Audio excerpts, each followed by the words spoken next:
Hello दोस्तों, veterans नमस्कार।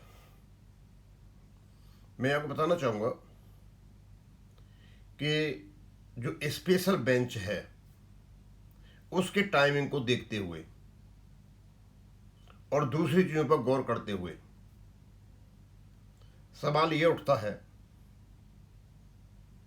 कि क्या 6 तारीख को हमारी फाइनल हियरिंग हो जाएगी, क्योंकि वहाँ 2 पार्ट हर्ड केस हैं जिनके लिए केवल और केवल आधे घंटे का टाइम है और 303 नंबर जो है 3:30 बजे वो इन कैमरा है। तो इसका मतलब ये हुआ कि 301 और 302 के लिए केवल और केवल 30 मिनट का टाइम है।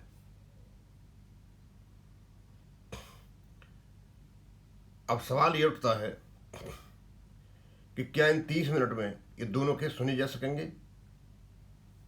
मेरे ख्याल से तो नहीं। तो उसके बाद क्या स्थिति बनेगी? क्योंकि ये स्पेशल बेंच है, टाइम तो लगेगा, टाइम दिया भी नहीं है। मान लीजिए यदि 6 तारीख को हमारे केस की सुनवाई नहीं होती है और ये स्पेशल बेंच में है, तो आगे पोजीशन क्या होगी? क्या ये रेगुलर केस में चला जाएगा, या ये 7 तारीख को रेगुलर केस में सुना जाएगा, या इसकी स्पेशल बेंच को खत्म नहीं कर सकते? आखिरकार पोजीशन क्या बनेगी? इतना तो सही है कि पार्ट हर्ट भी है, स्पेशल बेंच में चला गया, इसको प्रायोरिटी दी जा रही है केस को सुनने के लिए। हमें इतना ही काफी है कि इसको प्रायोरिटी दी जा रही है और इस केस की सुनवाई होगी, अब लापरवाही में नहीं जाएगा।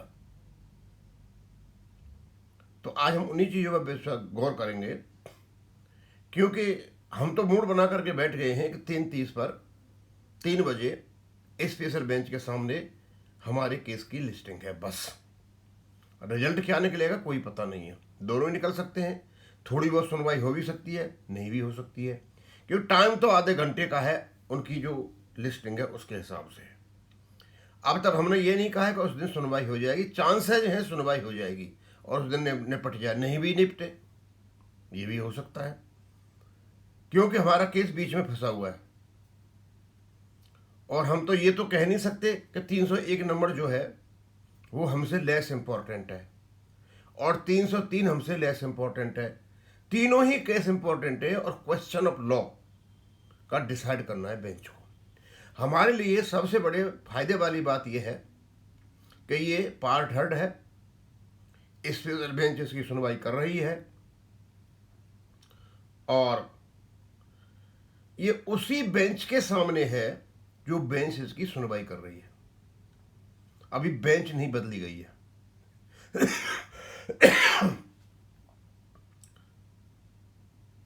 हम उतावले हों, अपना धीरज खो दें, धैर्य खो दें, तो इससे तो कोई फर्क पड़ता नहीं कोर्ट पर, और किसी को होना भी नहीं चाहिए उतावला। जो डेवलपमेंट हो रहे हैं उनकी जानकारी और उनका नॉलेज होना बहुत जरूरी है। तो हम सबसे पहले ये देखते हैं, पहले तो मैं कंक्लूजन ही निकाल देता हूं। मान लीजिए आपकी 6 तारीख को सुनवाई के लिए 3 से 2 केस नहीं आता है, तो फिर क्या होगा? लीगल पोजीशन यह है, if serial number 302 is not heard on 6 May due to paucity of time, समय की वजह, और समय है नहीं, ये बता दूं मैं आपको, समय नहीं है, इसलिए उतावला होने की जरूरत नहीं है, वेट करने की जरूरत है, धैर्य रखने की जरूरत है।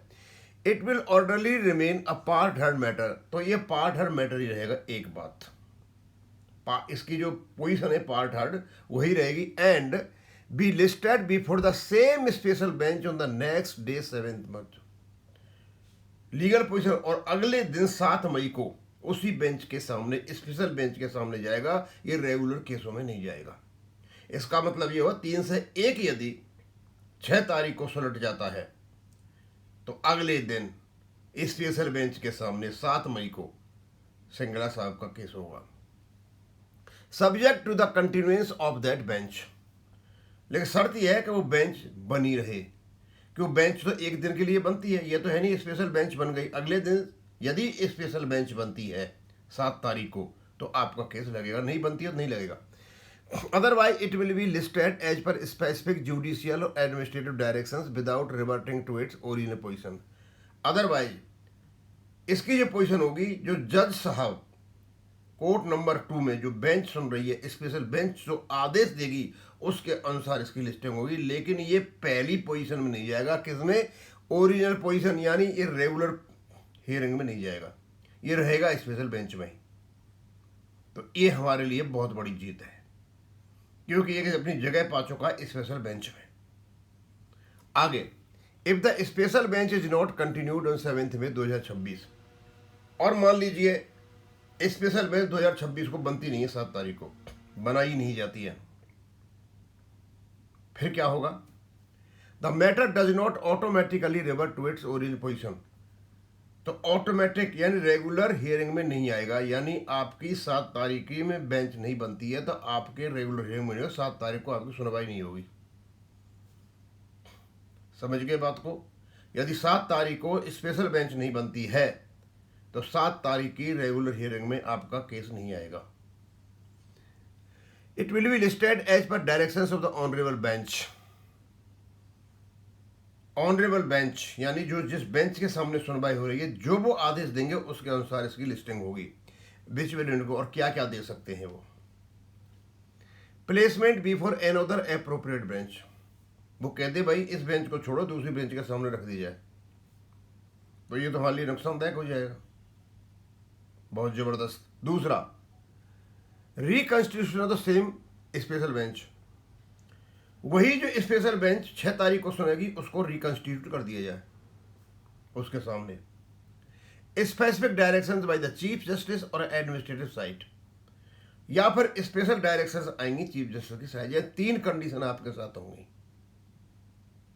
इस केस को सुनने के लिए। रेगुलर में नहीं जाएगा, 7 तारीख को रेगुलर लिस्ट में आपका नाम नहीं आएगा। नियम तो यही है, अब भाई ये करने को तो कुछ भी कर सकते हैं, या तो दूसरी बेंच को दे दिया जाए, या उसी बेंच को रिकंस्टिट्यूट किया जाए, या जैसा भी सीआई साहब की ओर से या एडमिनिस्ट्रेटिव इंस्ट्रक्शंस आती हैं उसके अनुसार इसको कर दिया जाए। 7 तारीख को यदि नहीं होता है तो इसका मतलब ये हो गया कि 7 तारीख को स्पेशल बेंच जो सुन रही है इसका कॉन्स्टिट्यूशन होना जरूरी है, और वो कॉन्स्टिट्यूशन होगा तो वो 3 बजे ही होगा 7 तारीख को, उससे पहले नहीं। कन्वर्जन इनटू रेगुलर बेंच, क्या ये स्पेशल बेंच में जो हमारा केस लगा हुआ है, क्या इसको रेगुलर बेंच में कन्वर्ट किया जा सकता है? क्योंकि सारी संभावना विचार तो करना पड़ेगा। कहते हैं special bench does not automatically convert into a regular bench, it continuation depends on administrative orders. Special bench automatically regular bench में नहीं जाएगी। 7 तारीख को जो रेगुलर केसेस लगेंगे आपको ऑटोमेटिक नहीं जाएंगे, इसके क्या आएंगे? इसके एडमिनिस्ट्रेटिव ऑर्डर्स आएंगे, क्या करना और क्या नहीं करना है। It if not continued the matter will be treated as part heard, और यदि स्पेशल बेंच 7 तारीख को नहीं बनती है तो मैटर तो पार्ट हर्ड रहेगा। And efforts are made to place it before a bench that can continue from the same stage. कोशिश की जाएगी बेंच के कंस्टिट्यूशन के लिए इसको वहीं से शुरुआत करें जहां पर ही रहेगी, यानी पार्ट हर्ड जो हो चुका है केस, इसकी स्टेटस नहीं बदलेगी। इसका मतलब यह हुआ इसको सेम बेंच सुनेगी। यदि बेंच बदल दी जाती है तो पार्ट हर्ड स्टेटस खत्म हो जाती है, यानी इस केस की पार्ट हर्ड जो पोजीशन है वो खत्म नहीं होगी, और वही हम चाहते हैं। In camera matter serial number 303 in camera है।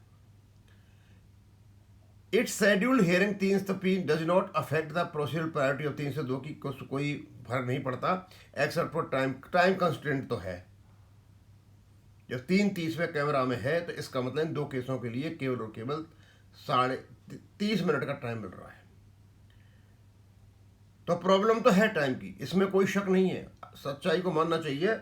और मान लो दोस्तों, यदि आपकी सुनवाई 6 तारीख को नहीं होती है टाइम की कमी की वजह से, तो उतावला होने की जरूरत नहीं है, ये कोर्ट के प्रोसीजर्स हैं। आप इतना ही समझ लो कि आपको केस को प्रायोरिटी दी जा रही है। ये हमारा भी काम है, हम धैर्य रखें, हर तरह से धैर्य रखें, और अब तक जो रखे आ रहे हैं वो धैर्य रखें। और मुझे नहीं लगता कि 6 तारीख को आधे घंटे में दोनों केसों की सुनवाई हो जाएगी। संभावना यह नहीं होती अगले दिन स्पेशल बेंच बना करके केस की सुनवाई कराई जाए। जब प्रायोरिटी में लेकर आए तो संभावना यही है 7 तारीख को भी स्पेशल बेंच बनेगी, लेकिन इसका आदेश माननीय कोर्ट के जज देंगे। तो इसका मतलब ये 6 तारीख को जो कोर्ट का आदेश होगा उसके अनुसार इसकी सुनवाई होगी, लेकिन रेगुलर लिस्ट में नहीं जाएगा। 7 तारीख की जो रेगुलर लिस्ट होगी उसमें आपका नाम नहीं होगा जब तक कि कोई एडमिनिस्ट्रेटिव ऑर्डर नहीं आ जाते हैं। संभावनाएं सारी हैं, अब देखते हैं क्या होता है। जो भी संभावनाएं बन रही हैं ये भी मैंने आपको बता दिया कि लोग ये सोच रहे हैं कि शायद सुनवाई नहीं होगी तो फिर क्या होगा। ये कंडीशंस आपके सामने, अब इसको यहीं खत्म करूंगा। थैंक यू, धन्यवाद।